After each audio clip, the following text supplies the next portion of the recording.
Got myself some wisdom from a leather-backed book.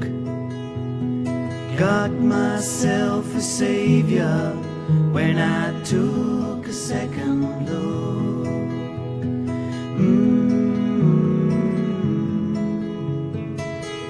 Opened up the pages, and what did I find? A black and white portrait of a king who's a friend of mine.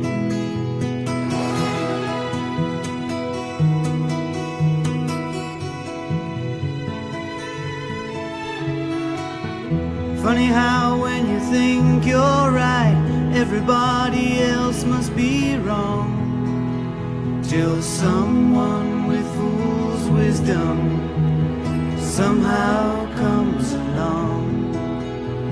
His voice was strange and the words he said I didn't quite understand, yet I knew that he was speaking right by the leatherback book in his hand. Hey, hey, what a day, fool's wisdom.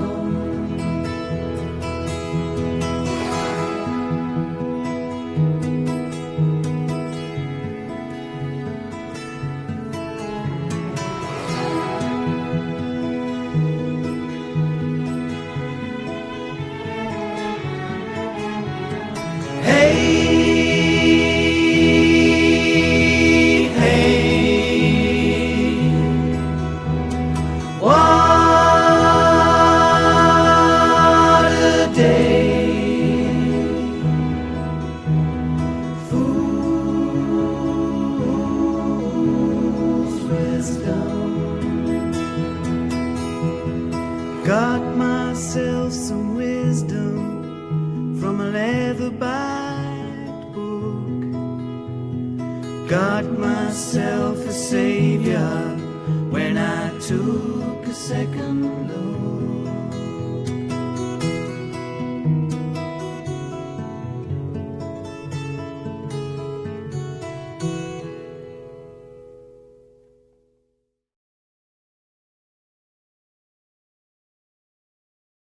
Blessings in Jesus, dear friends. My name is James Jacob Prash from Moriel Ministries, coming to you here on RTN Christian TV and radio from Scotland. RTN is Scotland's leading Christian TV and radio internet platform. We have a variety of features. We have everything from podcasts to social media, Christian radio, etc., and a wide range of speakers, Bible expositors, evangelists, and some very edifying and Christ-honoring worship music. We are in this at RTN for the Lord. We're in it to reach the lost, and we're in it for you. Please avail yourself of our resources and tell others about RTN. I myself, tomorrow, the 14th of January, I'm scheduled to be speaking at 10:30 a.m. if you are in the south of England, particularly if you are in the southeast of England. I am scheduled to be at the Ark Christian Fellowship, 10:30 a.m. at Swallowfield Village Hall. Swallowfield is just south of Reading, between Reading and Basingstoke, and we'll be there at 10:30 a.m. Swallowfield Village Hall, the Ark Christian Fellowship, tomorrow. On the 27th of this month, I'm due to be speaking at the Church of the Open Door in New York City, on 3rd Avenue and East 7th Street, 3rd Avenue and 7th Street, opposite Cooper Union. It is a Moriel church, and we shall be there at 7 p.m. on the 27th. On the 28th, we will be at the Church of the Open Door, also a Moriel Fellowship, in Baltimore, Maryland.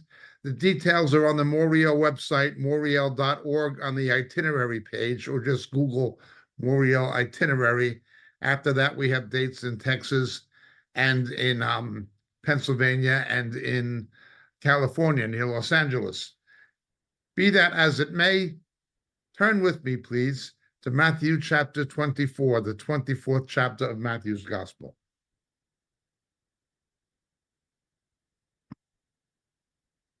False Christs and false prophets will arise. They will show great signs and wonders, so as to mislead, if possible, even the elect. False Christs and false prophets will arise and will show great signs and wonders, so as to mislead, if possible, even the elect. This is quite a subject in itself. If you're interested in this subject, and we all should be interested in prophecy as we get closer to the return of Jesus, I authored a book that was published some time ago called The Shadows of the Beast, Shadows of the Beast.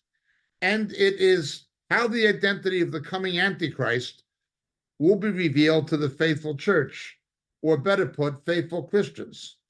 And on it, we have a number of figures, historical figures who foreshadow the Antichrist. We have Napoleon, we have Adolf Hitler, we have the Pope, etc. in the cover. Why is this design appropriate? In Scripture, there are multiple types of the Antichrist who are scriptural figures who foreshadow aspects of the character of Antichrist and whose antics the Antichrist and the false prophet will in some way replay. Among these are backslidden Solomon. The number of the beast is used twice, 666, in connection with Solomon when he backslides. We obviously have Nebuchadnezzar and his image, the image of Nebuchadnezzar prefiguring the image of the beast in Revelation 13. We have Judas Iscariot, the son of perdition. We have a number of figures like this throughout Scripture. Amalek, Haman, Judas Iscariot, backslidden Solomon, and others. All of them are important. When the Antichrist comes, he will come in the character of those people in some way, or will in some way do something that they did again. He will replay what they did. However, this becomes particularly important of figures who are predicted in Scripture, but don't emerge in Scripture. The chief of these is from the book of Daniel, the predictions about Antiochus Epiphanes, Antiochus IV, who, of course, set up the image of himself in the temple. Actually, it was with the Greek god Zeus, who the Romans identified with the planet Jupiter, and he gave Zeus his own facial features on the statue, or the statue of Zeus with his own features, and he slaughtered a pig in the temple. These are predicted in Daniel, and they are canonized in the New Testament by Jesus in John 10, having celebrated the Feast of Hanukkah, called the Feast of Dedication in most English translations. However, the historical record of the fulfillment is found in the apocryphal literature, the books 1st and 2nd Maccabees.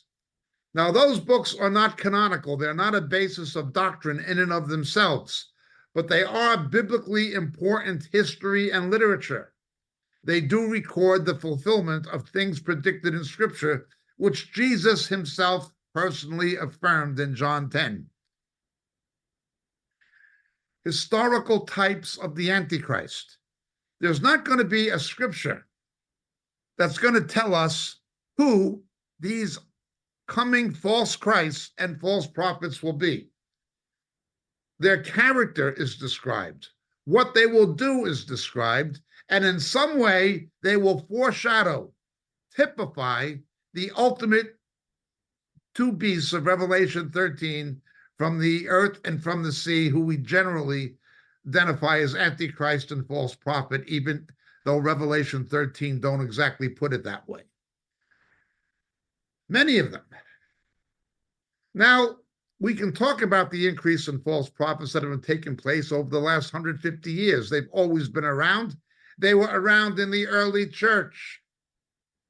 We can talk about Charles Taze Russell and Rutherford, the founders of the Jehovah's Witnesses. They were false teachers and false prophets.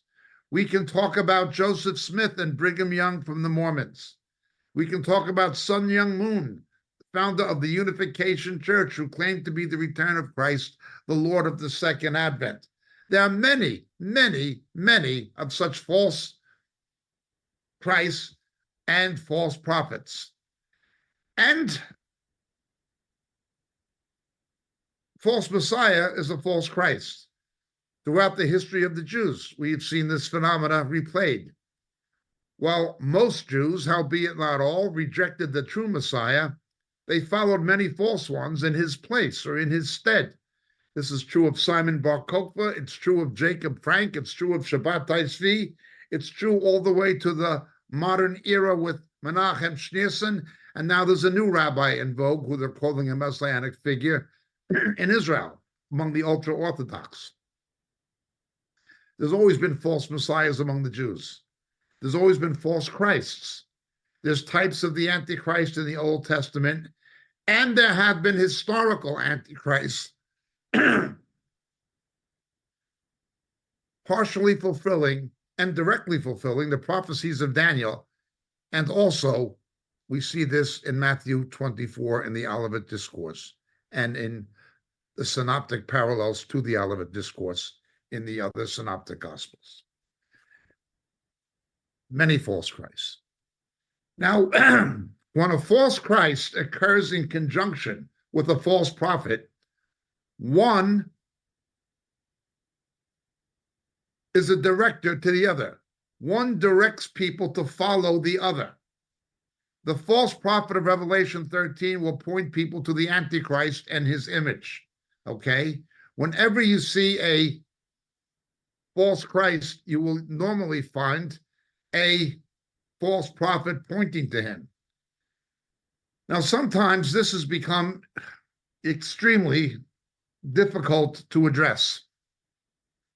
Many people consider the late Jerry Falwell, the very politically motivated fundamentalist preacher in America, associated with Liberty University, to have been a believer. And I'm not judging whether he was or wasn't. I'm not judging his faith. But he got a contribution from Sun Myung Moon, the Lord of the Second Advent, who, as he claimed in his book, The Divine Principle, he claimed to be the return of Christ. And he came to Liberty University, gave a big contribution, and Jerry Falwell celebrated this false Christ, a self-proclaimed false Christ. Jerry Falwell celebrated him as, quote unquote, an unsung hero. If possible, the elect will be deceived. This teaches how the Antichrist will even try to deceive born-again believers. There will be clergy, leaders in the church, who will be anointed or used by Satan in some way to point people to the Antichrist, the same as Falwell pointed people to Moon. Now, Falwell never actually said Moon was the Antichrist, but he called an Antichrist an unsung hero and got a lot of money from him. These things increase. The fact that cults have increased so much, although they've always been around, but also in the political realm, we have seen an explosion, an avalanche of Antichrist-type political despots. Now, again, going back to the deified emperors of pagan Rome, especially people, well, certainly General Pompey, but Caesar Augustus and the other emperors who were deified by the Roman Senate. These are pictures of the Antichrist. Every pope of Rome identifies himself as an Antichrist. He claims to be the vicar of Christ, another Christ, Vicarius Christus, one who acts as the vicar of Christ. Now, we know that in the New Testament, the Holy Spirit is the vicar of Christ. The Holy Spirit is the only vicar of Christ. Yet the Pope usurps that position for himself, to the point where he claims to be able to speak infallibly when he invokes something called ex cathedra, claiming he's speaking from the chair of Peter. They understand how dangerous and wicked these men have been historically. The present Pope is saying that the Roman Catholic clergy should bless same-sex relationships, should bless homosexuals and lesbians in a same-sex union of marital imitation, even though their own catechism on one hand calls it quote-unquote a mortal sin. He's saying you have to bless it. This is how corrupt the papacy is and how hypocritical. But as despondent as so many Catholics are today at the behavior of this present Pope, believe me, he's not the first one to be utterly depraved. Many of them have been pedophile protecting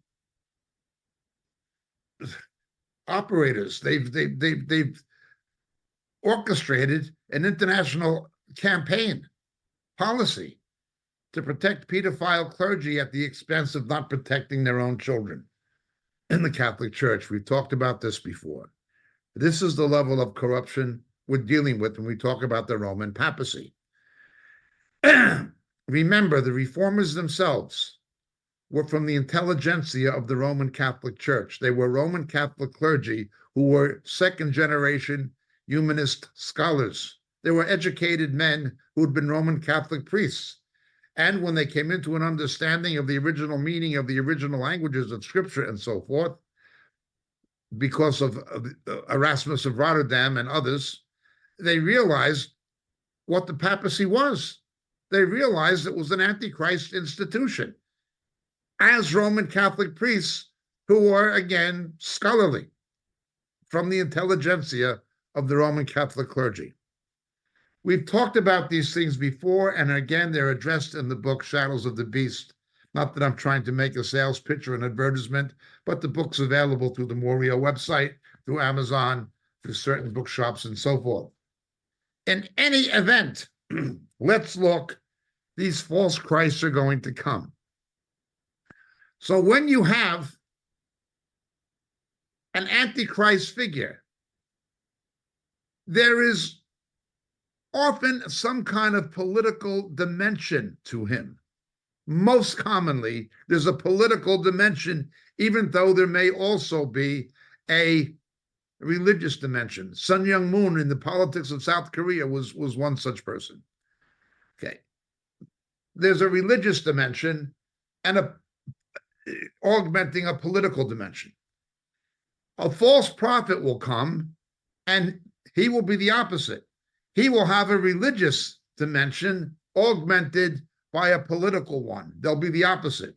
One will be more political than religious. The other will be more religious than political, but they complement each other.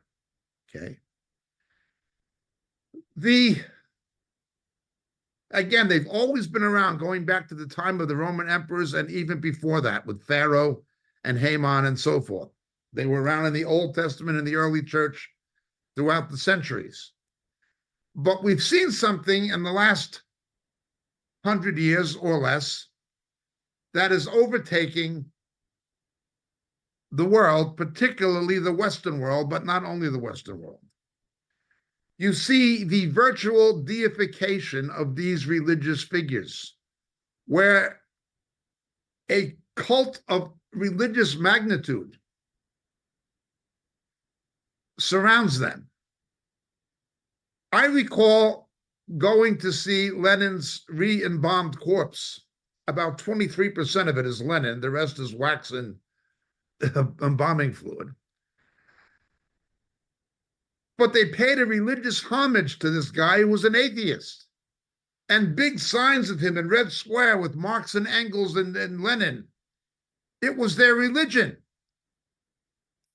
Soviet communism was a religion.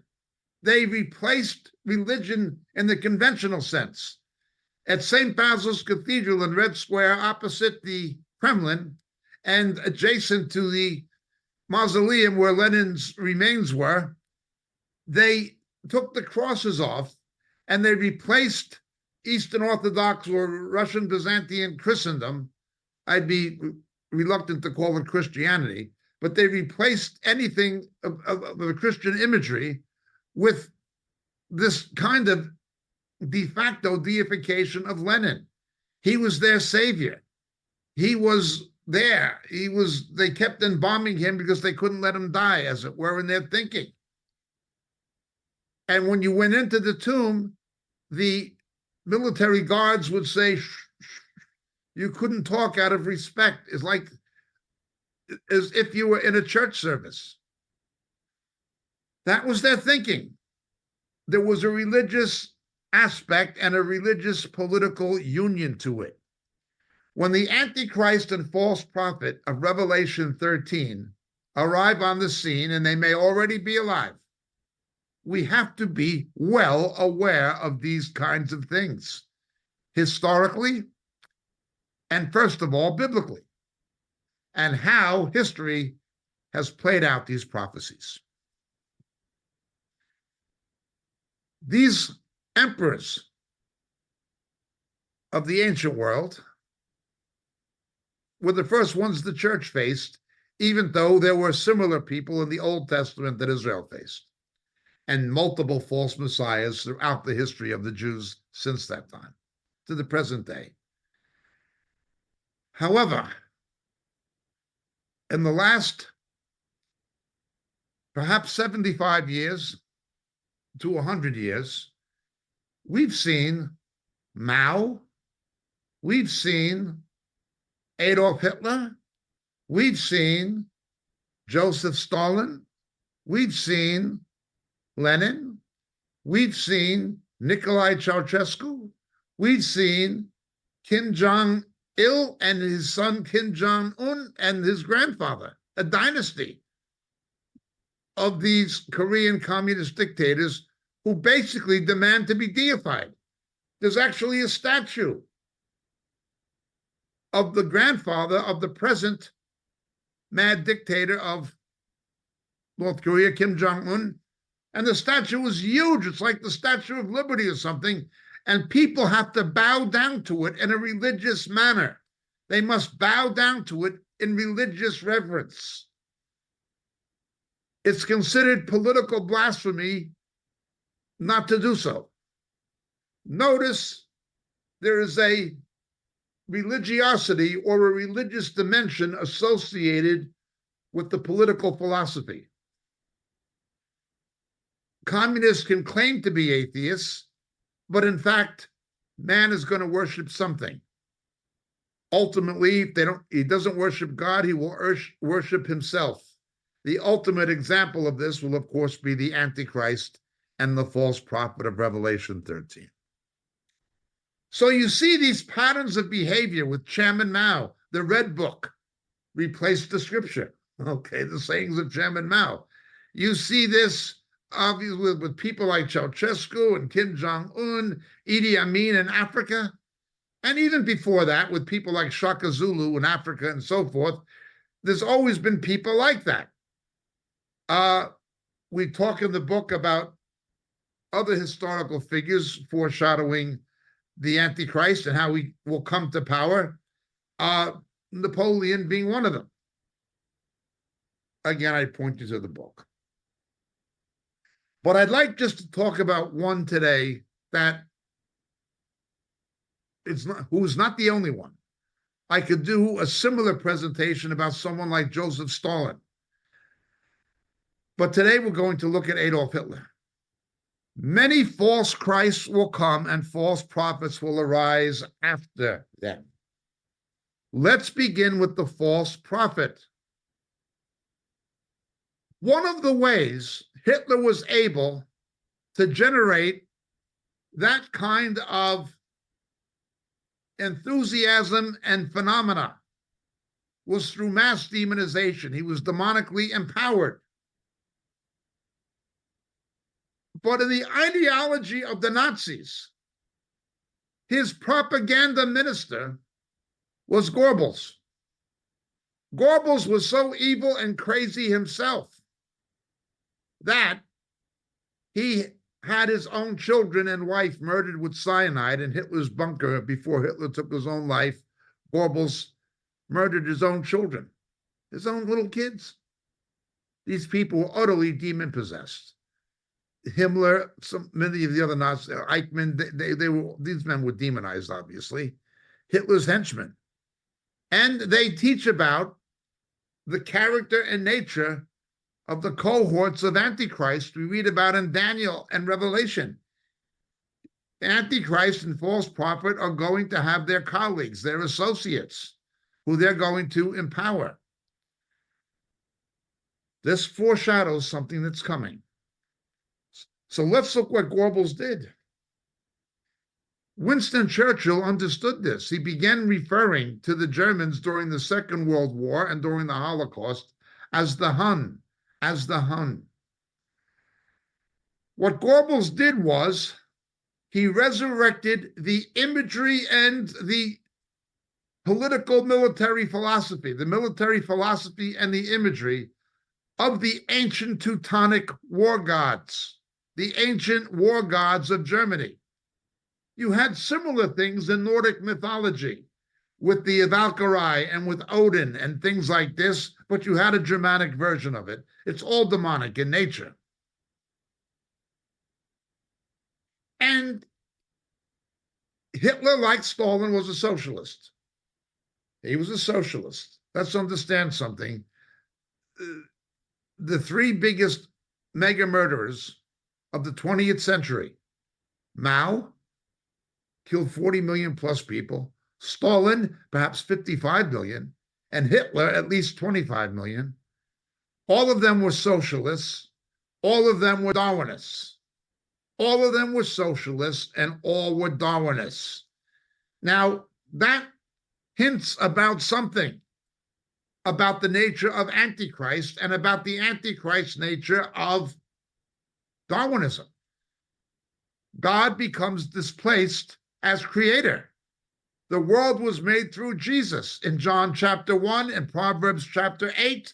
When Adam heard God walking in the garden, it was Jesus, but that becomes displaced and replaced by Darwinism. Darwinism displaces and replaces creation. It's an Antichrist philosophy, a replacement for religion, as it were. It becomes a religion in itself. And based on these scientific realities, that there's no transmutation of DNA in the natural environment across the genus barrier, and that information cannot come from a vacuum, the claims of Darwinism require more faith to believe than the empirical evidence for the resurrection of Jesus. In other words, if you look at the evidence scientifically, empirically, analytically, you need a religious faith to believe in Darwinism because of the contrary science.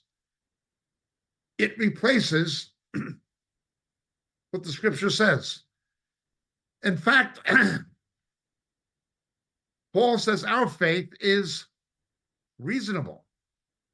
There are credible reasons to believe in the historicity of Jesus and the Gospels. Darwinism, you've got too many fundamental problems that make it impossible. Some of these people, going back to the time of Watson and Crick, and even that arrogant Dawkins guy,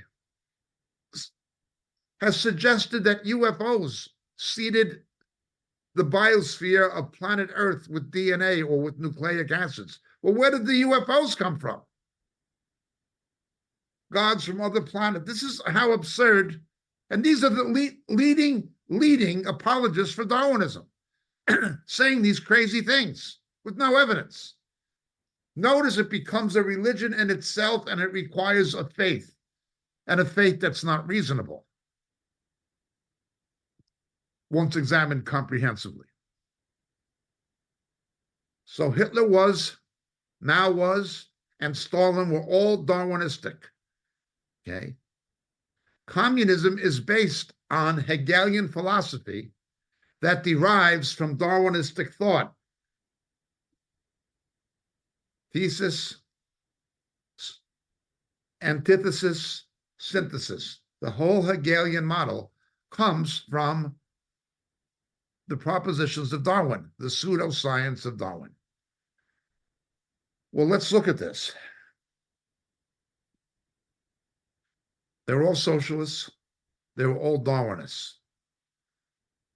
That tells us something. That tells us something about the Antichrist to come. There's more to Darwinism than Darwinism. Darwinism becomes the pseudoscientific basis for racism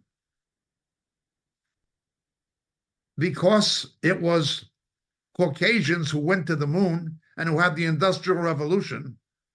Therefore, people of color are genetically inferior. Blacks are genetically inferior. They didn't go to the moon. Evolution's a constant process, so it's Caucasians who are.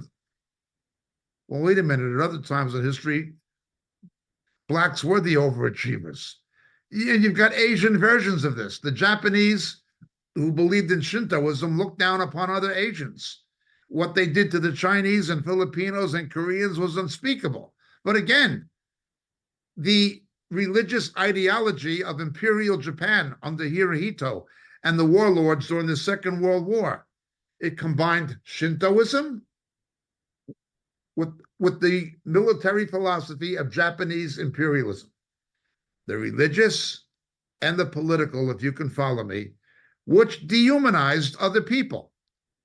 Same as Hitler dehumanized Jews and Gypsies. He dehumanized.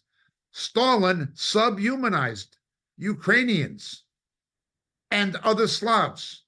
He, in order to meet export quotas of grain, three times, most seriously in 1927, he allowed massive famines of millions and millions of people in the name of communism. He allowed his own people, he allowed people of the Soviet Union to starve to death to meet export quotas, subhumanizing and dehumanizing those who don't agree with him. Well, what Hitler did, what Stalin did, what the Imperial Japanese did, they're going to do the same thing with the Antichrist and false prophet. These things teach about what is coming in some way. I hope you're able to follow me. Let's today take Adolf Hitler. Again, we can do such a presentation with Stalin, others, but today let's look at Hitler. Let's look at Adolf Hitler. The false prophet, pointing to the Antichrist. Again, Goebbels resurrected the Teutonic war gods, going back to the Teutonic tribes and before that the Huns. That's why Churchill would refer to them that way in his speeches on the BBC during the war. He understood the history and the philosophy on back of what Goebbels was doing to point people to Hitler, to National German Socialist Workers' Party. That's what it was. It was a Socialist Workers' Party. It was a labor party, a socialist labor party wed to German nationalism. Well, you got a false prophet with some kind of a quasi-religious ideology that replaces other religion or corrupts other religion. Let's begin with that religious dimension. It is always in a quagmire that is, first of all, economic, then leading to a social, cultural decadence, a collapse not only of institutions, but of reason, where a pandemonium results. This is what happened in the French Revolution after the Estates General, and with it came hyperinflation. Out of this emerged Napoleon Bonaparte. Okay. My father lived in Shanghai when Mao came to power and Chiang Kai-shek was deposed. My father described to me how he saw people in Shanghai with barrels, wheelbarrows of money. The money was worth so little. He said they went to a restaurant and they put bundles and bundles of money on a table and they had enough for 2 eggs and 2 beers. This is what happened in the Weimar Germany in the aftermath of the Versailles Treaty. People were indignant.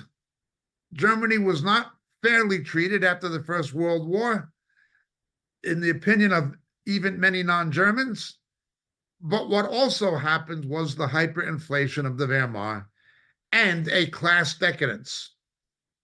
This imagery of the class decadence was the background theme of the Broadway musical and West End musical, and then the film with Liza Minnelli called Cabaret.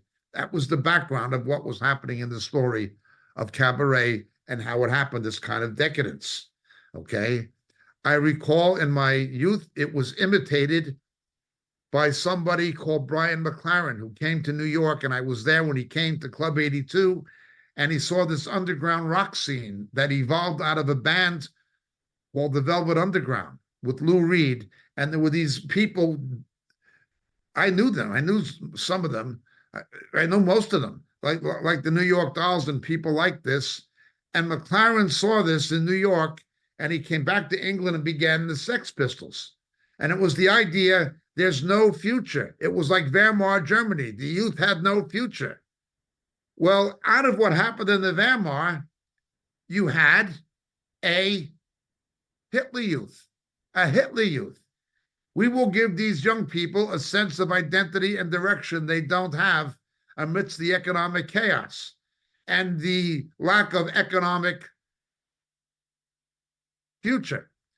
There was a reggae band in England called UB40, which was the name of an unemployment card that the youth had. And that was the pop music and the pop culture. It was seen as a replay of the Weimar with the whole punk movement. You're going to have this kind of pandemonium. Anarchy. They would sing anarchy in the UK, anarchy in the UK. This kind of phenomena. Only in the Weimar, it was taken to its natural conclusions and seized upon by the Nazis, much the same as Napoleon seized upon it in the aftermath of the French Revolution in the early 19th century. Move ahead. A religious dimension. The Staatenkirche of Germany, the state church, is Lutheran. And then in Bavaria, you have the Roman Catholic Church. Around Munich, places like that, Germany is more Roman Catholic. In central Germany and northern Germany, it is more Lutheran. 9 of the 14 Lutheran bishops, 9 of the 14 supported Adolf Hitler and the Nazis. 9 of 14. There were certain Lutherans who came to oppose him and complained that Lutheranism did not withstand him. One of these was the academic theologian Karl Barth, who came to the United States and had a very low view of American academic scholarship, of academic theology. It was not higher critical. German theology had become higher critical. We have to understand this. Traditional German conservative Protestantism, German evangelicism, things that had been at previous times in history been associated with groups like the Moravians, who were like the Methodists of Europe. They're the ones who led John and Charles Wesley to Christ at a crusade in London and at Aldersgate. and the pietist movement and things like Count Zinzendorf and things of this nature. Evangelical Lutheranism was demolished theologically and declined numerically, and its spiritual and moral influence were next to nil. 19th century German rationalism took over German theology out of a university called Tübingen. And from this came higher criticism. People like Rudolf Bultmann and Councilman and Perrins and these other people who said there's a difference between the Jesus of faith and the Jesus of history. The real Jesus of history did no miracles. Nobody can believe in miracles in the age of the electric light. That was their teaching. And this took over most of European Protestantism. Certainly in the United States as well, it became liberal Protestantism. The World Council of Churches came from this in its ontogeny. That's what you see. Higher criticism was their approach to the Bible. They no longer studied the scripture as doctrine, but simply as literature and ancient history that was not true history. It was mythology. They mythologized everything. They said it was not true. It was myths that simply embellished certain factual events that may have happened, but they're all embellished. It was all mythologized.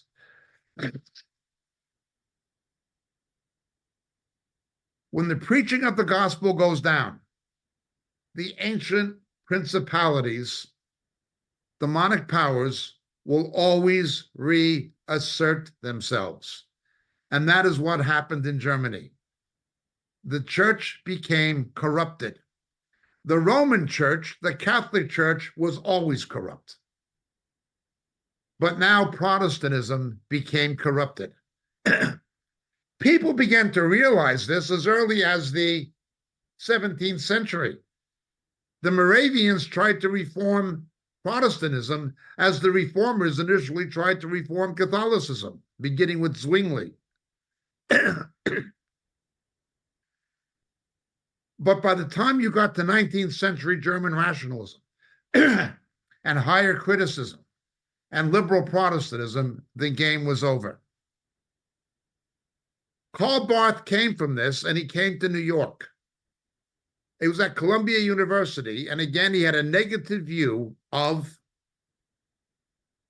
American scholarship. He thought it was academically inferior. It was not higher critical. He was at a place, Columbia University is on Morningside Heights. It is on the west side of Upper Manhattan between the Hudson River and Harlem, which had been an Irish ghetto, an Irish shantytown that became a Black African-American ghetto. And then East Harlem, the barrio, I've explained this before, became a Hispanic ghetto, largely Puerto Rican initially. So you had the barrio, East Harlem, which was Hispanic, Harlem, which was Black, although originally poor Irish, and then you had Morningside Heights, where Columbia University, Riverside Church, and Grant's Tomb were, overlooking this impoverished neighborhood. And then the river was on the other side. And Karl Barth was there, and for some reason, somehow, he wandered down into Harlem to Abyssinian Baptist Church. I've explained this before. And he heard the father of the corrupt congressman, Adam Clayton Powell, who'd been a true man of God, by all accounts, a dynamic preacher, but a true man of God who cared about the poor and really did preach the gospel. But he ministered to the poor of Harlem during the Great Depression. Now, the Great Depression was fueling the Wehrmacht in Germany. It was fueling it. In the Depression and the Versailles Treaty, it was fueling the economic and social breakdown of Germany out of the chaos that it resulted in, is what gave platform and rise to Hitler, or at least a market for Hitler's product among certain sectors of the German population initially. Karl Barth goes down and he hears the gospel preached with passion and conviction by this Black American preacher, an Abyssinian Baptist church. And he goes from a liberal to a conservative position theologically. He changes his view. There were a number of theological liberals. In Britain, it was J.A.T. Robinson, a liberal Anglican bishop who went from a liberal position to a conservative position theologically. He said that the Gospel of John could not have been written in the 3rd century, as the higher critics said. It had to be a 1st century document. The authors of the Gospel of John are too familiar with the Jewish culture of the 1st century, that is Second Temple period Judaism. And these guys became more conservative. Many think they became believers, saved, regenerate believers. It was Barth who spoke against the Lutheran establishment. But the mainstream Lutheran establishment supported Hitler. The Roman Catholic Church was the same. The Cardinal of Vienna, with the blessings of the Vatican, supported the Anschluss, the forced annexation of Austria into Germany. Hitler himself was an Austrian by birth, not a German. And he made efforts to hide his Austrian accent. He was born on the border, on the river, but he was an Austrian and he had an Austrian accent, which he went to great pains to hide. And he didn't like the Prussian Germans, people with names like von or something like this. He didn't like the old German aristocracy or Prussians. He was an Austrian and he was not from the privileged social classes. He was lower middle class, a corporal in the First World War. That's all, like Napoleon, a corporal. So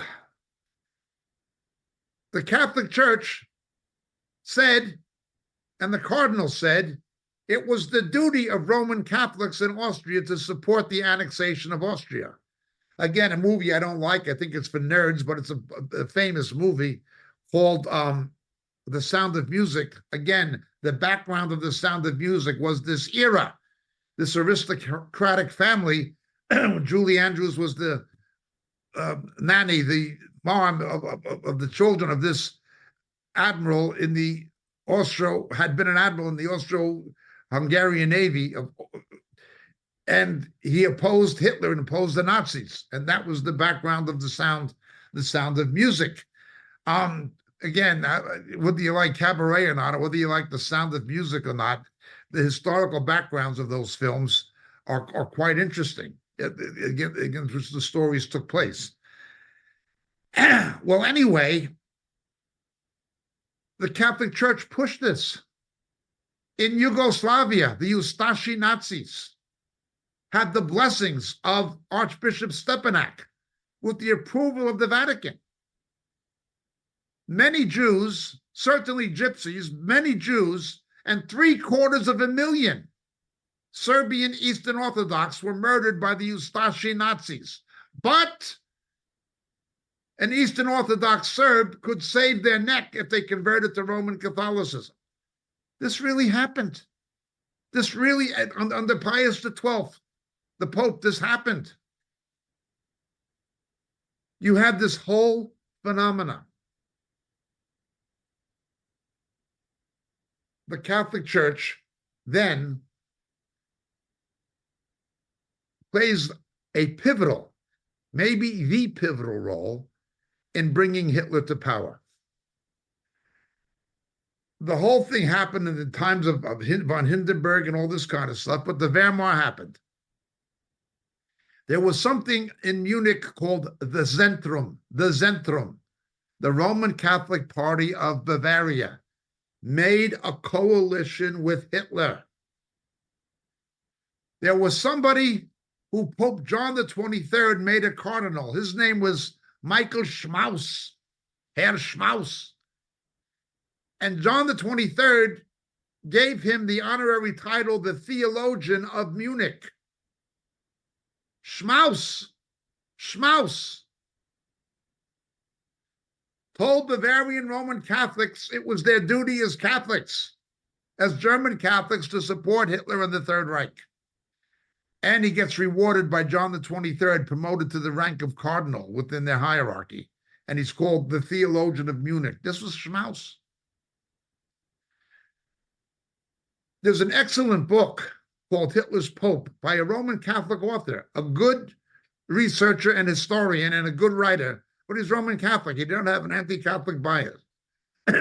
John Cornwallis, and he wrote the book Hitler's Pope, a book well worth reading. The Zentrum was led by somebody called Hans von Papen. Hans von Papen. He made a deal with Hitler. Now, at Nuremberg, von Papen was not sentenced to death because of the interference of Pope Pius XII with the American government. Otherwise, he was a candidate for the gallows. But von Papen had an interesting history. There was a September 11th attack in New York Harbor on the area on back of what is now the Statue of Liberty, where I'm from, called Black Tom. And the United States was supplying Britain and France with armaments, okay, before America entered the First World War under Woodrow Wilson. The Irish-American community, which was very large and which politically controlled New York with somebody called, with Tammany Hall, a political institution of the Democratic Party called Tammany Hall. The Irish Catholics controlled New York City politically. They got it away from the Protestant establishment. The same thing happened in New Jersey, just opposite Manhattan, around the Statue of Liberty, with somebody called Frank Hague. These were powerful political machines in the United States, controlled by Irish who had a high birth rate. In Boston, it became the Kennedys, Joseph P. Kennedy, the father of JFK. In Chicago, it was Daley, the Daley family, the Cook County machine, the most corrupt political organization to this day in the United States.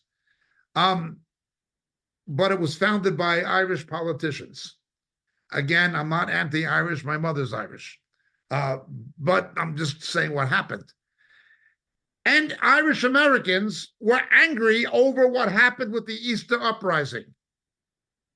Their parents had come from Ireland during the potato famine, and they were raised on that legacy.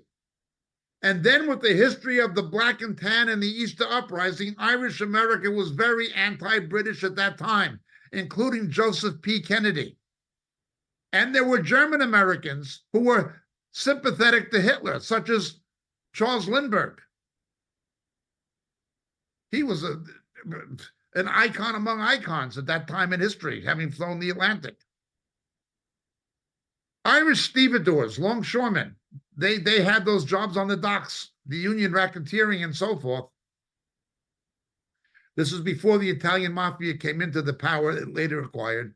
Organized crime was largely Irish and Jewish initially. And again, my family's a mixture of Irish and Jewish. I'm not attacking Jews or Irish. Just telling historical truth. Irish stevedores sabotaged Black Tom, where all these docks were, where these weapons and munitions were going to Britain. And they blew the thing up. It was the biggest terror attack in the history of the United States before September 11th. Who orchestrated, planned this attack? Hans von Papen. He was the Bin Laden of the early 20th century in the United States. He's the one who did it in the early days of World War I, just prior to Woodrow Wilson taking America into the war, after promising he wouldn't. Anyway, this was the Bin Laden. This was Hans von Papen. Von Papen makes his way back to Europe, and he becomes the Privy Chamberlain to the Pope. The Privy Chamberlain to the Pope, the highest-ranking layman in the Roman Catholic Church at that time. and he makes a deal to bring Hitler to power. Hitler comes into power through coalition politics, through an election. Hitler was elected through coalition politics. This is one of the dangers of proportional representation and of parliamentary systems of democracy.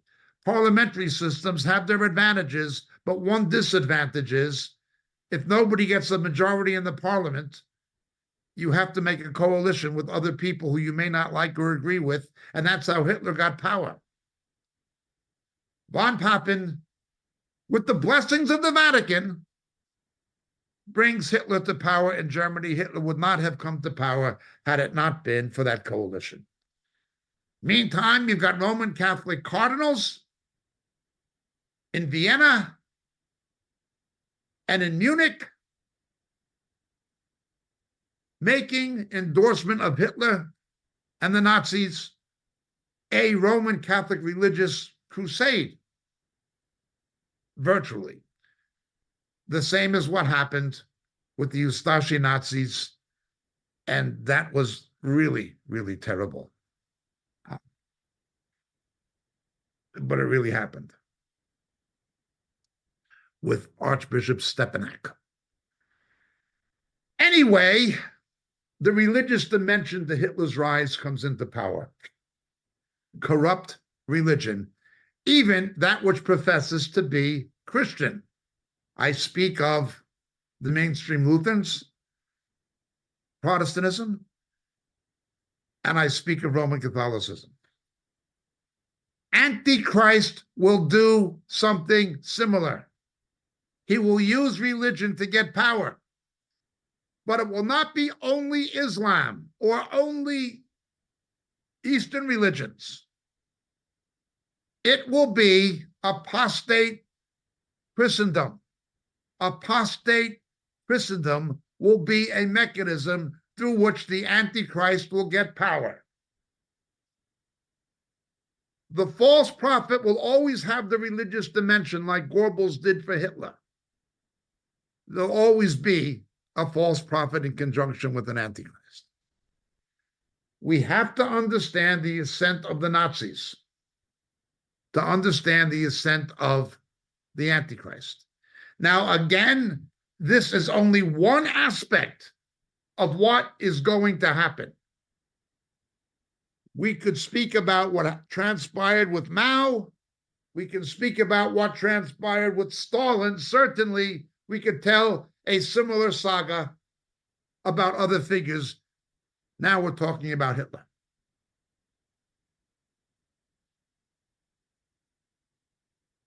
So he comes to power politically in coalition, backed by apostate Christianity.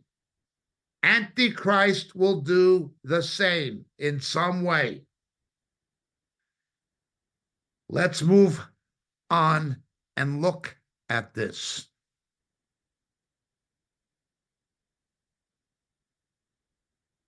Daniel describes Antichrist and things like this, and the historical figures prefiguring him. They will speak lies to each other at the same table, says in Daniel. Hitler did the same thing. Although Stalin was just as bad as Hitler, Hitler negotiated with Stalin. Before Operation Barbarossa, before Hitler invaded Russia, he made a treaty with Stalin and agreed to divide Eastern Europe, to sacrifice Poland's autonomy and independence. Hitler negotiated with Stalin, and he was able to connive Stalin. One liar connived another. Just like what was described in Daniel, what the Antichrist will do. Then there was Chamberlain. Following what happened with the annexation of the Sudeten and the whole situation with Alsace-Lorraine in France, which goes back to the Versailles Treaty and aftermath of World War I, there were areas that had been German-speaking, East Prussia, around Danzig in Poland. Germany wanted the German world reunited. He wanted Austria. He wanted Alsace-Lorraine. He wanted East Prussia. He wanted the Sudeten in what is today the Czech Republic. He wanted these things. So he negotiated with the main world power. Britain predominated in the League of Nations, the predecessor of the United Nations, and he negotiated with Chamberlain. He conned Chamberlain. Appeasement. Just give him this, just give him this. The same as with Biden and Obama with Iran and Bush with the Saudi Arabians. Just give them this, just give them, as if they can be appeased. They can't, but that was the mentality. Same thing as you see today with radical Islam.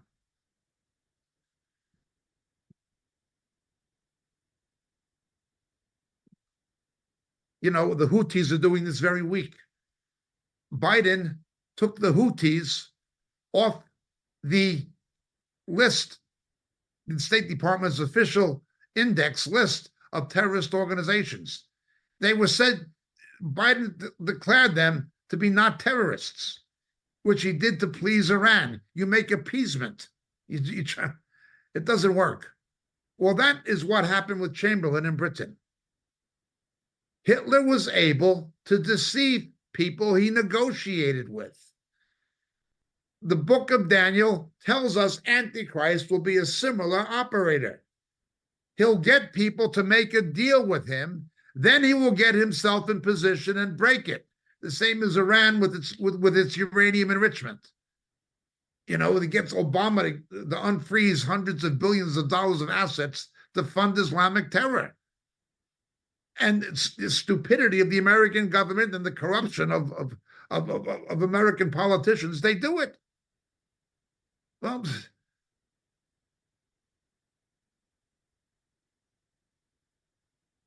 that is how Hitler operated. That is how the Antichrist will operate. They should have stopped Hitler in Munich, people said. Yeah, they said it after it was too late. Anybody can lock the barn door after the horse escapes. And that's what Britain did. But it goes on. So now they get betrayed. You are going to see a politics and a diplomacy based on betrayal and stupidity. Same as Chamberlain. Same as Stalin. They're going to get taken in by an Antichrist, by the Antichrist. The same as, you know, Obama and Biden and Bush, the same thing, the same as Eden, the same as Stalin. They get taken in. This teaches, in part, what the Antichrist is going to do. So there'll be this false peace. Remember, the Antichrist will bring a false peace to the Middle East. That's why I say beware of the Abraham Accords. No peace will come to the Middle East until Jesus reigns from the throne of David in the millennium. People, all this hope, and Donald Trump said we're going to have the Abraham Accords. Look, I voted for Donald Trump twice. I'm not voting for him again, but I'm not trying to speak politically here. But the Abraham Accords is dangerous. If you read the book of Daniel, you see where it's going and what it's going to come to. A false peace of the Middle East brokered by the Antichrist. This is going to happen. Now, what happened? Hitler negotiated with the Mufti because the Muftis hated Jews. The Islamic clergy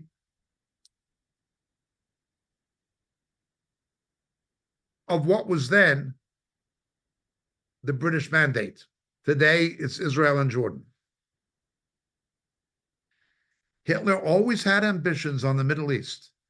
It was Rommel in North Africa, and it was his dealings with the Mufti, the Husseini family, who were related to Yasser Arafat's family.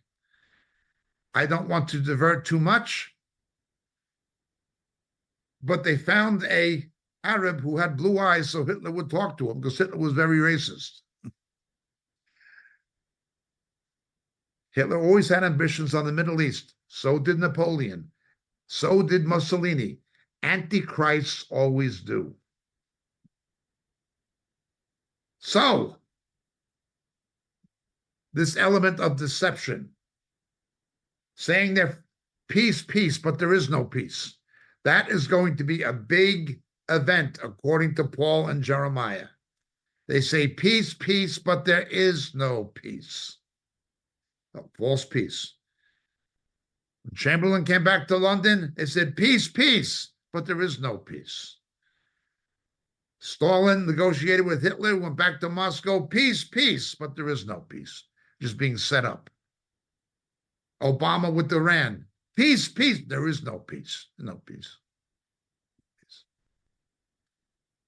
These things point to Antichrist.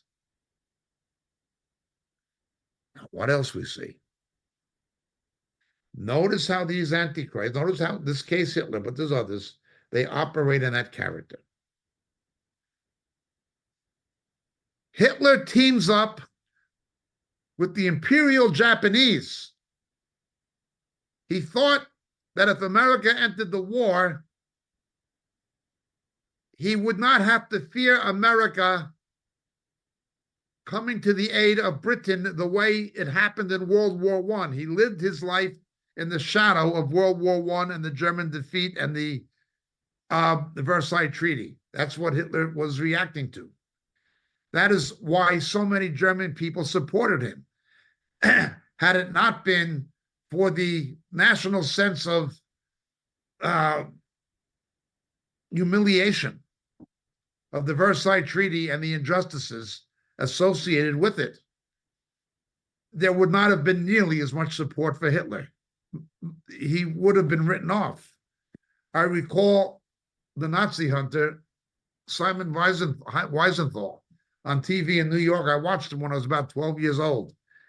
And a question he was asked on TV in New York when I was a kid was, were all Germans Nazis? And he just laughed. He said, fewer than 15%. You only need the right combination of economic and political and social breakdown circumstances for a megalomaniac dictator to come to power, who's demonically invigorated to do so. Antichrist will emerge initially as an obscure figure who most people won't pay attention to, but people will progressively turn to him because he's offering easy solutions and national revival at a time when people are discouraged. This is called populism.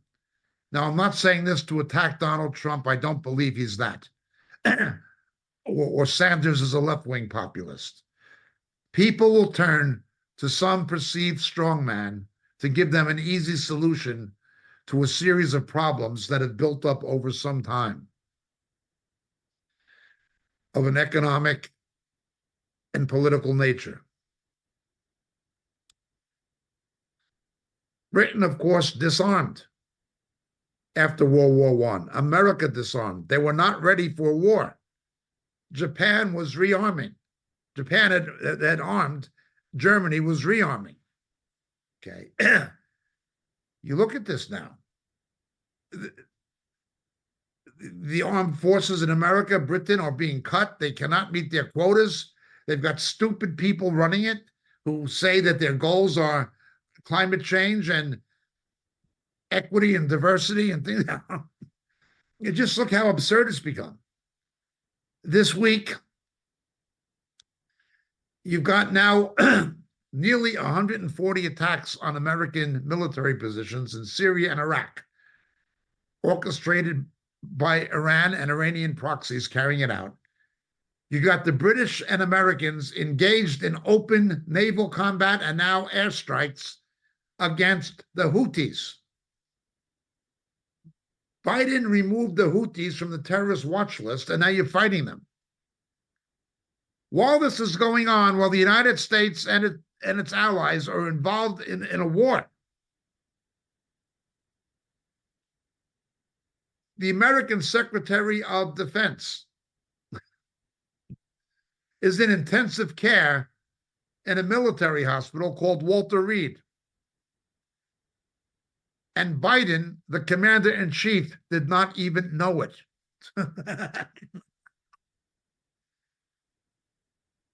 You couldn't make this up. It was exactly this kind of absurdity that left Britain unprepared and America unprepared for the rise of Imperial Japan and of Hitler. Peace, peace, but there is no peace. Unbelievable. Well, what happens?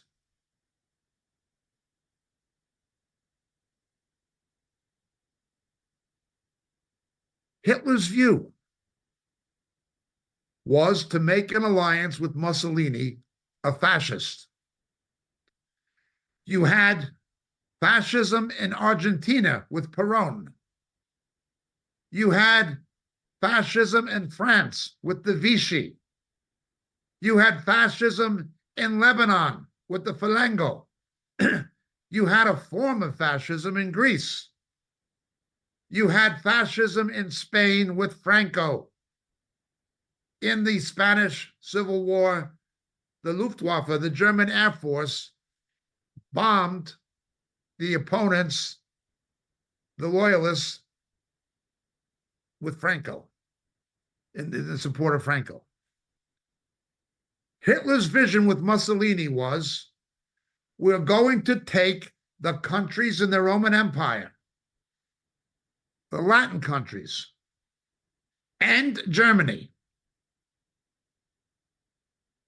and more distant allies like the Ustashi in Yugoslavia, as it became, and the Falango, and the Peronistas in Argentina. Juan Perón, Evita Perón's husband.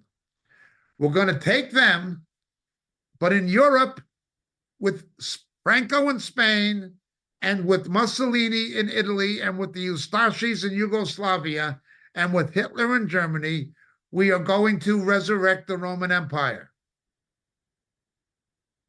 We are going to reconfederate the Holy Roman Empire before the Reformation. Now, the Holy Roman Empire was neither holy nor Roman. It was Germanically dominated. But that was it. The papacy ruled Christendom from Rome, and Germany was the predominant continental power, opposed only by Britain, or resisted only by Britain to any degree, who was not ever fully integrated into it. There were people trying to pull Britain into it.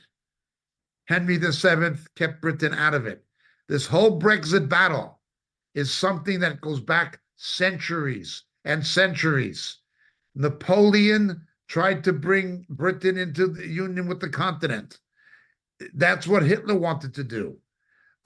They wanted to rebuild the Roman Empire. Napoleon did the same. When he went to Notre Dame Cathedral, when he came back from Israel and put the emperor's crown on his head in Notre Dame Cathedral, that's what they wanted to do, rebuild the Holy Roman Empire. That was what Hitler and Mussolini wanted to do. They had the Ustashis, they had Franco, they had the Vichy in France. The government of France became Vichy. De Gaulle was exiled to North Africa, and after it was liberated by the Americans and British, and then he came to Britain. He was nothing. It was a little nothing. France was mainly ruled by the Nazis and by the Vichys. They wanted to rebuild the Roman Empire. Antichrist will do the same. He will try to make the iron stick to the clay. And he will have ambitions to make a rapprochement with the Muslim world as Hitler did. That's what's going to happen. He's going to come in the character of Hitler. Mussolini, meanwhile, concluded the Lateran Treaty with the Pope, the sovereignty of the Vatican as a city-state. That was a deal made with Mussolini, the dictator.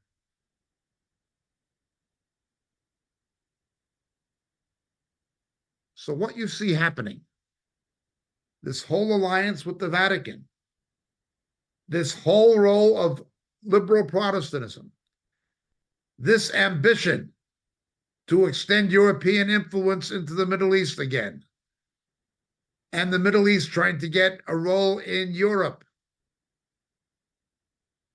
This was a big deal. Now, there was a whole other aspect of this going back to World War I with the Ottoman Empire and its collapse with Turkey. And Turkey will play a role in the role of Antichrist and is playing a role today as the geographical bridge between Europe and the Middle East in the Levant. But I'll leave that out for the sake of brevity. It's already become complicated. I'm just trying to show what Hitler wanted to do and what he did. Three figures foreshadows the Antichrist. Wants to make the Roman Empire again with Mussolini and use fascism to do it and use religion to do it. What else? In addition to his obvious hatred for Romani gypsies and his political opponents, Hitler represented himself as the savior from communism. Mussolini would save Italy from the Euro-communists. Hitler would save Europe from the communists, and this made more and more people professing to be Christians to be sympathetic to him to that end. Well, at least he's not a communist, they're atheists. When you see this emergence of Eastern Europe and of the neo-Sovietism, and let no one tell you differently. Putin, as Hitler lived his life in resentment of having lost the First World War, Putin's driving force is resentment at having lost the Cold War. He was a KGB officer. That's what propels him more than anything else. There are other things that propel him, but that is it. He wants to, in some way, revive the Soviet Empire and the Warsaw Pact if he can. He knows he can't fully do it, but he wants to do it to the degree he can. And he's threatening these countries. So somebody in Western Europe emerges as a strongman. I'll save you from the communists. Oh, look what's happening in the Ukraine. I'll save you. This kind of thing. I'll save you from the Islamic threat.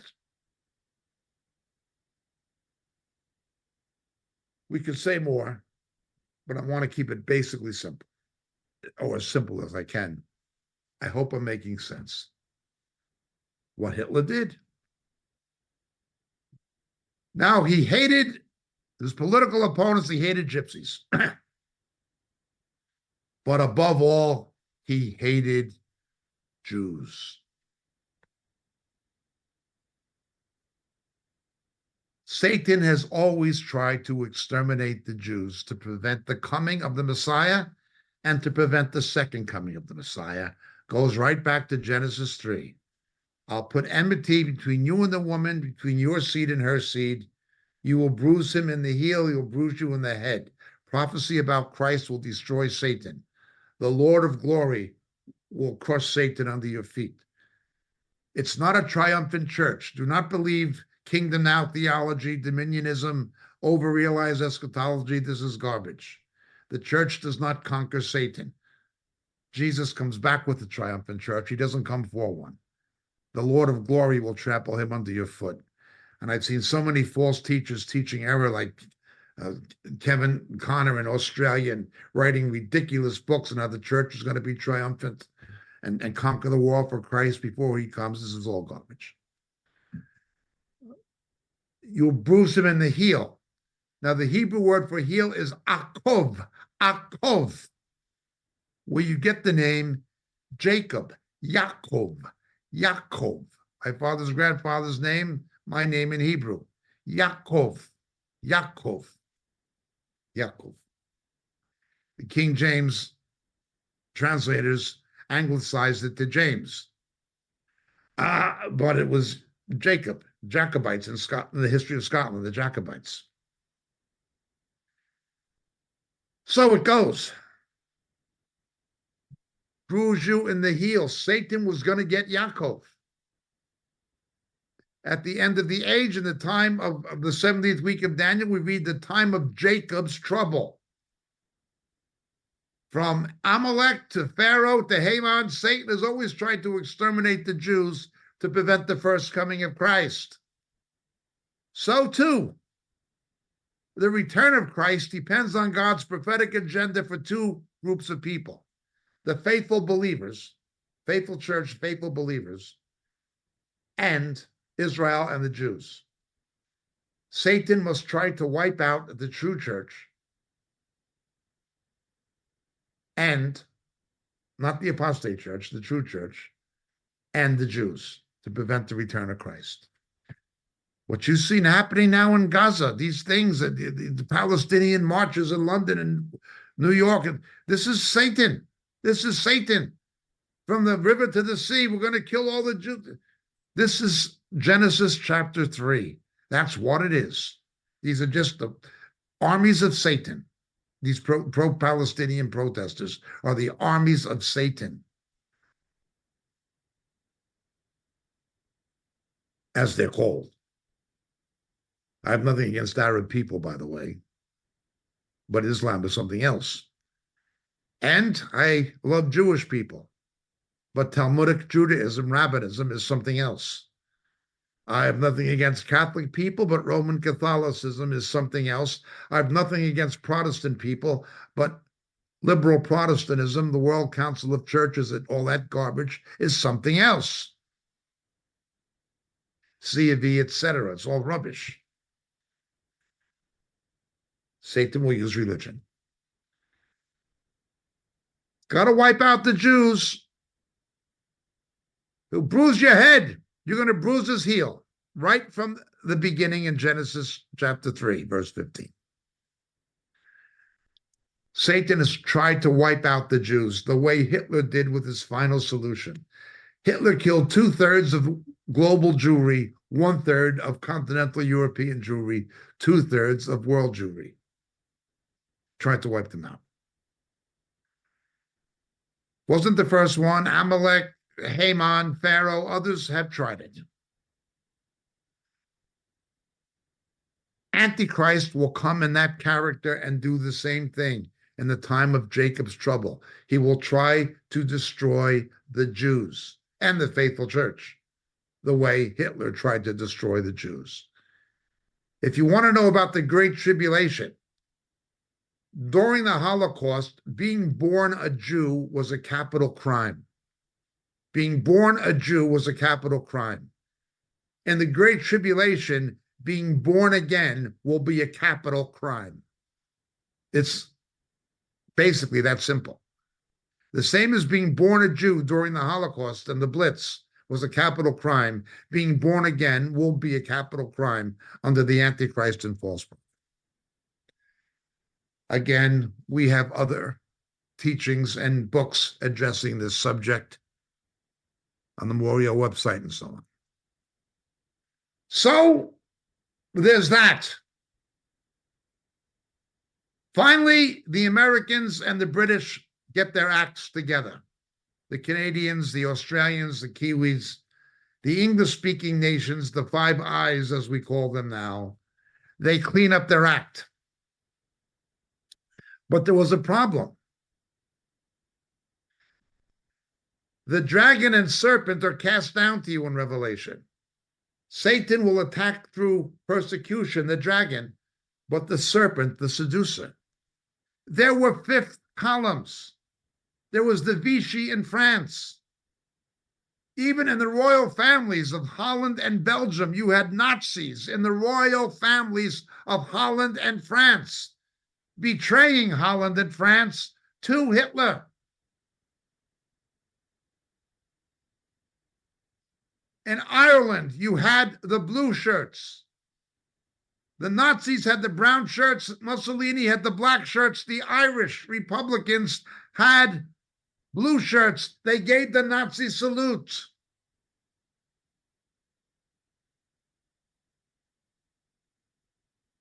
Representative of Sinn Féin went to see Hitler and wanted to broker Nazi support for an Irish uprising against the British. Now, again, I don't support the colonization of Ireland. I'm simply saying that you had a pro-Nazi element in Ireland. Eamon de Valera, born in New York, the first Taoiseach of Ireland, when Hitler killed himself, he went to the German embassy in Dublin and signed the Book of Remembrance in tribute to Adolf Hitler. That was Eamon de Valera.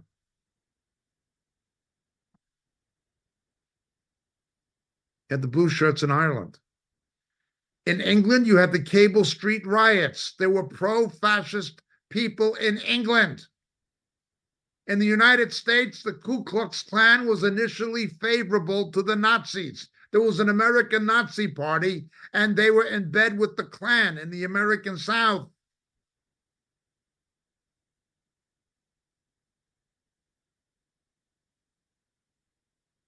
There was a fifth column. You had people who were sympathetic to Hitler, who tried to force Britain to compromise and make concessions to Hitler. Again, Charles Lindbergh had that leaning. Joseph P. Kennedy, the father of JFK and Bobby Kennedy, had that leaning. Now, his sons did not agree with him. His sons did not agree with him, but the old man did. Again, partly because he came from that generation of the Easter Uprising and the Black and Tans and so forth.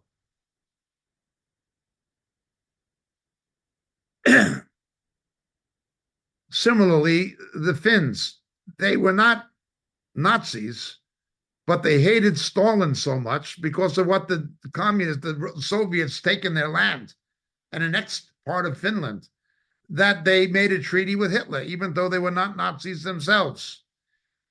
You had other people in Lithuania the same. They hated Stalin so much, they were willing to make a deal with Hitler. Well, that is going to happen again. You will have people who will make a deal with the Antichrist because they will say things like, well, at least he's against radical Islam, or at least he's against, neo-Sovietism or something like that. He planned it out. Hitler thought he could get away with it because in World War I, the Americans came into the war in alliance with Britain. But if Americans and Britain were fighting in the Pacific against the Japanese, they wouldn't be able to do it. That's what Hitler thought, but he, of course, guessed wrong. So now let's talk about his downfall. Hitler took his own life. We read that not by any human hand will the Antichrist be killed.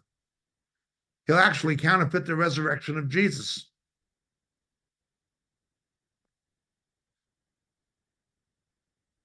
The Lord will destroy him with the breath of his coming, of course.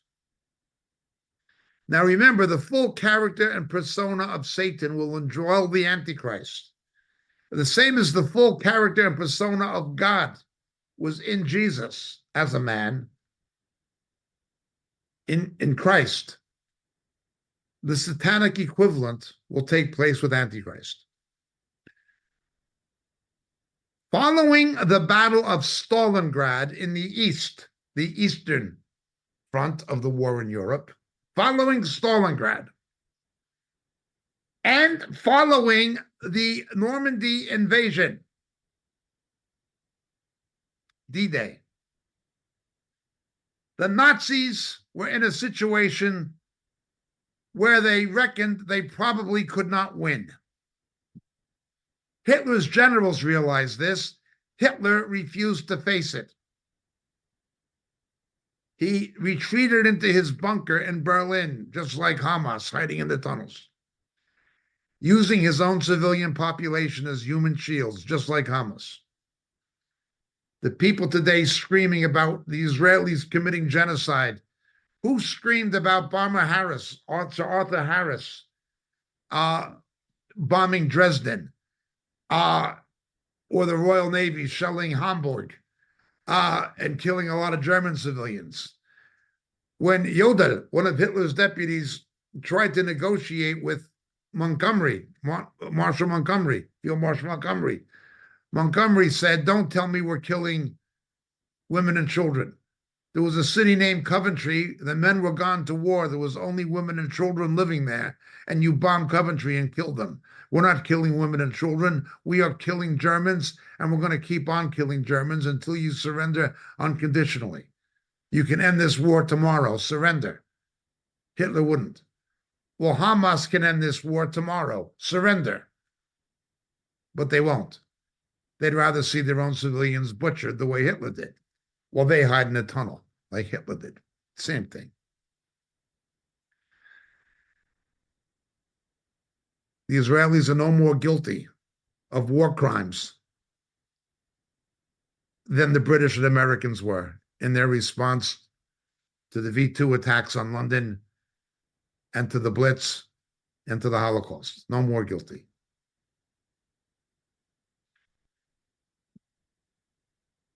Did the same things.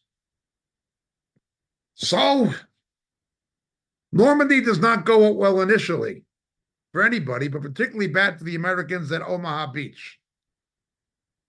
But with the help of God, they make it through. More success on Utah Beach. The British and Canadians, more success at Gold Beach, Juno Beach, and Sword Beach. And eventually the Americans break through at Omaha Beach. Then they go into the hedgerows and the battles get even worse. Germans are desperate. The second wave American attack comes with Patton. And they push the Germans back to something called the Boucher de Filet, the pocket of Filet in the north of France. And Germany heads east, crossing the Rhine into Germany. The Russians begin coming west. After Stalingrad, the Americans and British are heading east. After D-Day and the Boucher de Filet. The Boucher de Filet. Come here. Meanwhile, from the south, Montgomery and Patton had already taken Sicily and attacked Italy. Hitler's alliance with Mussolini goes to the wall. Mussolini is captured. German commandos rescue him initially, but then he's captured again and killed by his own people. Italians had had enough. The people in northern Italy never liked Mussolini anyway. But in the early decades of the 20th century, you had massive Italian immigration from Naples and southern Italy to New York and Boston and Chicago. And Italians were really angry when Mussolini made an alliance with Hitler. They didn't understand why they invaded Ethiopia. Italians didn't know where Ethiopia was most of them. And they didn't understand the idea of the Third Reich. I've got a brother in New York. I've got, a cousin in Boston. Why should I fight other Italians for Hitler? So they stopped fighting. Mussolini's deposed and Germany occupies Italy and the Nazis become the government of Italy. the Italians, under the Italian president, joined the Allies. They had fought with the British and Americans against Germany in World War I. And the Italians fought fiercely against the Austrian-Hungarian Empire in the Alps. The battles, some of the bloodiest, most costly battles of European history were fought by the Italians against the Austro-Hungarian Empire. Italy fought the Germans and the Austrians. In World War I, the people couldn't understand why they're fighting with them against the Americans and British now, when the Americans and British had been their allies in the First World War 20 years earlier. Not only that, there were so many Italians in the United States and so many Italians in the American military. They just couldn't understand what this was crazy. Hitler's world began to collapse. Hitler's world began to collapse. The French came and they began hanging the Vichy. De Gaulle's people put them on trial for treason and so forth, with the Fifth Republic and things like this. Stalin is coming in from the east. Patton, Eisenhower, Montgomery coming in from the west. And the Americans are pushing up the Italian peninsula with the British. What did Hitler do at this time? What did he and Goebbels do? They became more and more desperate. They dug in and tried to fight to the death in Italy at Monte Cassino. They put up a heck of a fight. And at Anzio was like the D-Day of Italy in the Mediterranean. They put up an incredible fight, but they could not prevail against the Allies in Italy. The Americans and the British, particularly the Americans, began arming massive sea lifts, going into Archangel, Russia, north of Leningrad, massive amount of munitions to Stalin. Russia, the Americans did not bail them out, but they, of course, take that out of the history books in Russia. Additionally, unlike the Americans and British, who were fighting on two fronts, and unlike the Nazis, who were fighting on two fronts, Russia only had to fight on one front. But they sustained huge civilian casualties, unspeakable, higher than Britain. But they only had to fight on one front. Everybody else was fighting on two fronts, including Hitler, including the Americans, including the British. They get more desperate. They put up a heck of a fight in the south at Monte Cassino and at Anzio, but it doesn't work.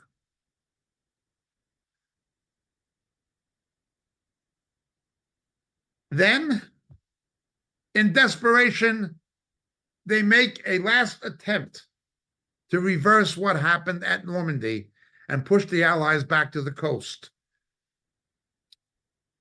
by coming up from southern Belgium and Luxembourg, up north through Belgium to reach the port of Antwerp and cut off the Allies' capacity to supply itself logistically readily. The supplies would have to come from Le Havre and Cherbourg and Calais and things like that, some distance away.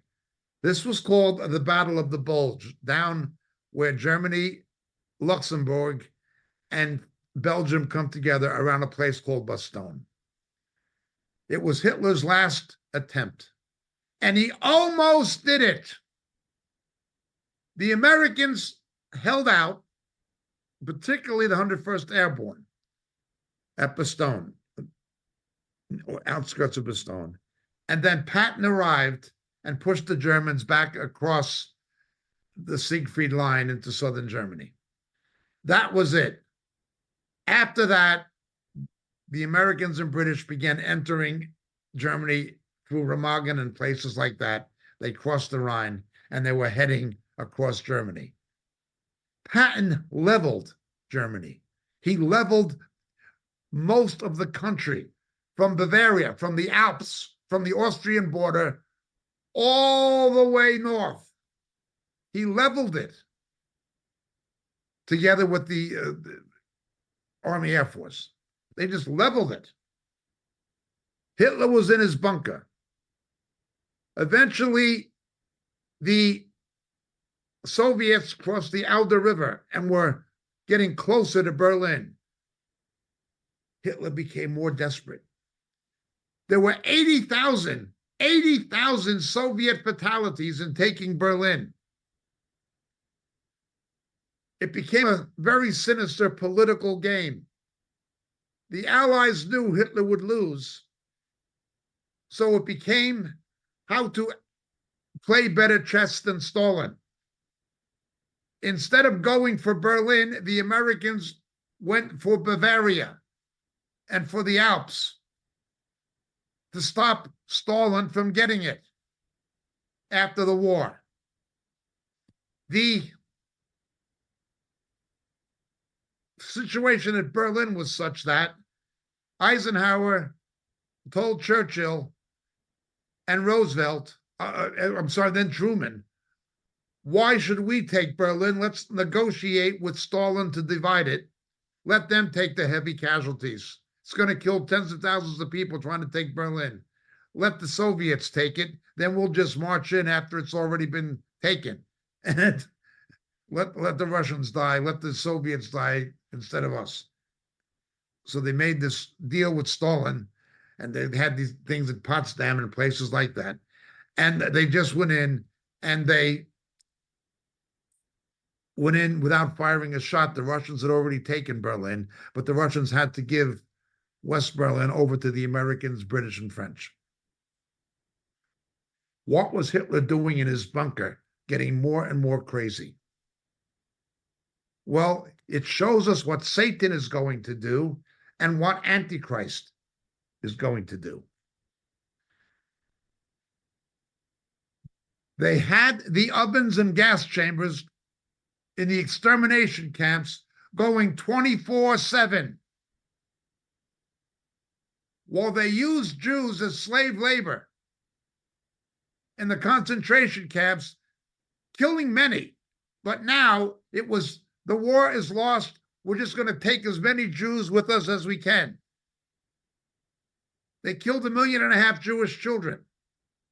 They just killed Jews day and night, desperately trying to wipe out the Jews because he knew he was going to lose. Antichrist will do the same thing.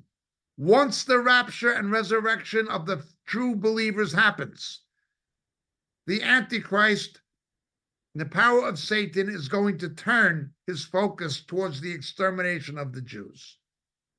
What Hitler did is exactly what Antichrist will do.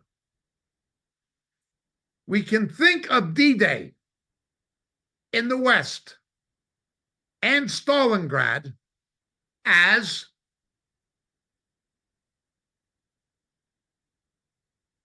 the turning point. In the Pacific, after the Battle of Midway, it became strategically impossible for the Japanese to win the war in the Pacific. They couldn't do it. They put up some bold efforts, but they could not stop the Americans anymore after the Battle of Midway. After the Battle of Stalingrad, the Nazis could not stop the Russians. Couldn't do it. After D-Day, the Americans and British could not be stopped. They tried with the Battle of the Bulge, but they couldn't do it. Couldn't do it. Made similar efforts in Italy. They couldn't do it. But in their desperation, they tried. Satan, knowing his time is short, he gets more and more desperate. Initially thinking he can win, but knowing his time is short, we are told by Peter in the New Testament. he becomes more and more desperate in his battle against the body of Christ, and then in his efforts to exterminate Israel and the Jews. Couldn't win anymore, but he fights anyway. This satanic character of Antichrist was in some way, to some degree, incarnated in certain historical figures, Adolf Hitler being one of the main ones. I could make a similar presentation about other figures, and there were people as bad as Hitler, like Stalin and Mao. But we're talking about Hitler. False Christs and false prophets. Hitler was a false Christ. Goebbels was a false prophet.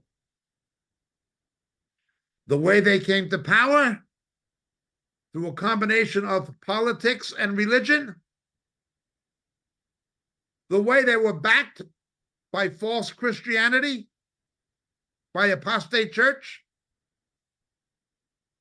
the way they had ambitions of the Middle East and of resurrecting the Roman Empire through fascism, the way they hated the Jews and were determined to annihilate them, and the desperation by which they tried to hold power. Now, there were major battles that were catastrophic for the Allies initially. Monte Cassino in Italy was catastrophic, particularly for the British and the British Commonwealth. Anzio in Italy was catastrophic losses for the Americans. Omaha Beach was catastrophic losses. The Battle of the Bulge was catastrophic losses. And there were no shortcuts. The British tried shortcuts. The two main shortcuts the British tried did not succeed. One was the dam busters. At the locks of Scotland, the British had these round bombs dropped from airplanes, from Lancaster bombers, that would bounce on Loch Lomond and on Loch Ness.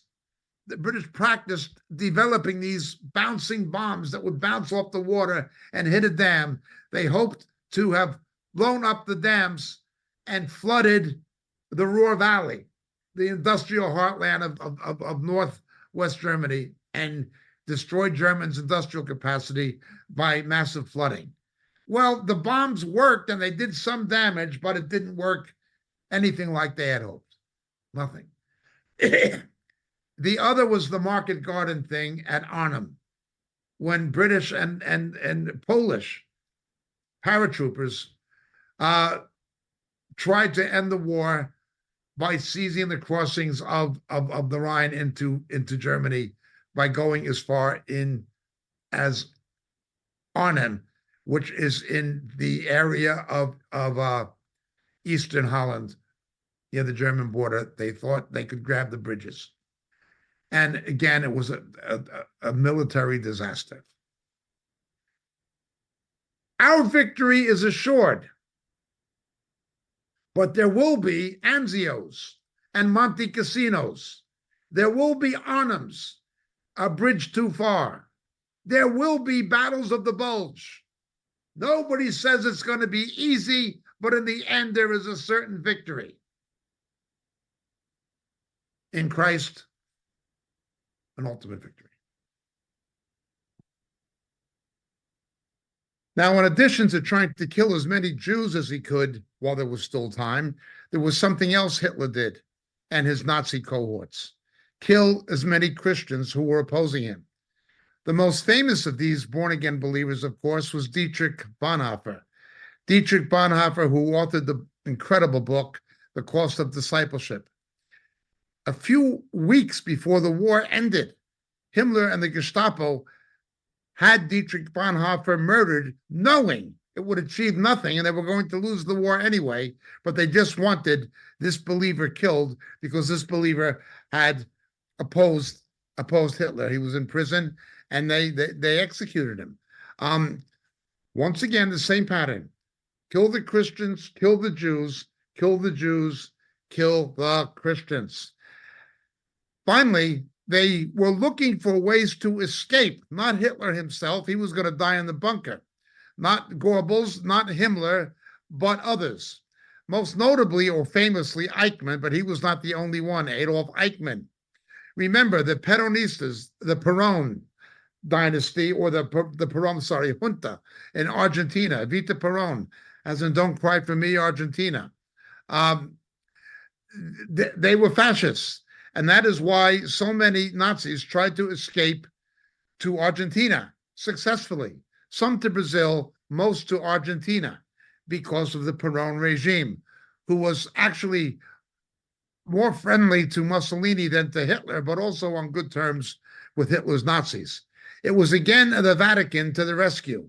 It was the Vatican, the papacy of Pius XII, who organized the rat lines, helping the Nazi war criminals responsible for the Holocausts and the gas chambers and the execution camps in the concentration camps to escape to South America. These were the rat lines. As late as 1980, Klaus Barbie, one of the major Nazi war criminals, was being hid in a Roman Catholic monastery in the 1980s. In the 1980s, he was finally caught. It's unbelievable, the role that the Vatican, of course, played. But what you saw was the pattern. They knew they were going to lose, kill as many Jews, kill the believers. Antichrist will do the same. Why do we look at history? We look at history from the perspective of biblical prophecy. We are told by Jesus there would be false Christs. Hitler was one of them. He was an Antichrist. False prophets. Goebbels was one of them. There are others. Again. But we have to understand these other antichrists, or types, shadows of the Antichrist, in Scripture and in history. Certainly during the history of the early church, in the early centuries of Christianity, certainly throughout the history of the Jews, but certainly even modern history. We have to understand, without speculating or conjecturing, but with sound exegesis, construct a paradigm of what these prophetic scenarios are going to look like. And then we examine current events, current history in that light. When you look at what's happening even this week with the Houthis and in Gaza and in the Ukraine, in light of biblical prophecy and its patterns, you'll have a much deeper understanding of what is happening and why than any politician in Washington or NATO or London or the United Nothing in New York. Much better. They don't have a clue.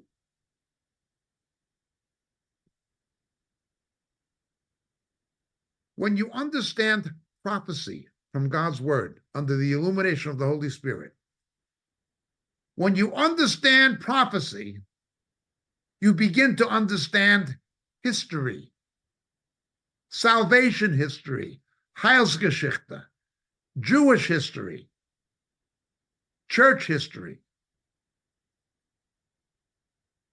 But you also understand future history. Future history. The Lord will give us this wisdom if we ask with right motives. We're told to James, if anyone wants wisdom, let him ask. Thank you so much for listening. My name is James Jacob Prasch from Warrior Ministries. We're so happy you've joined us here on RTN Christian TV and Radio from Scotland. Every blessing and have a wonderful weekend. Thank you so much.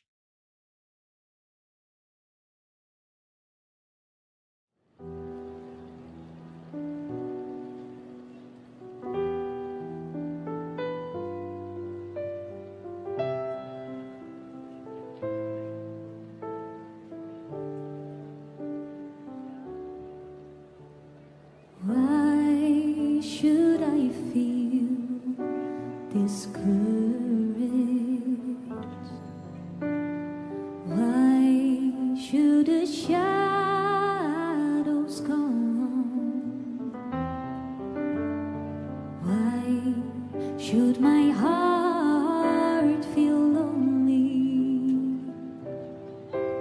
and long for heaven,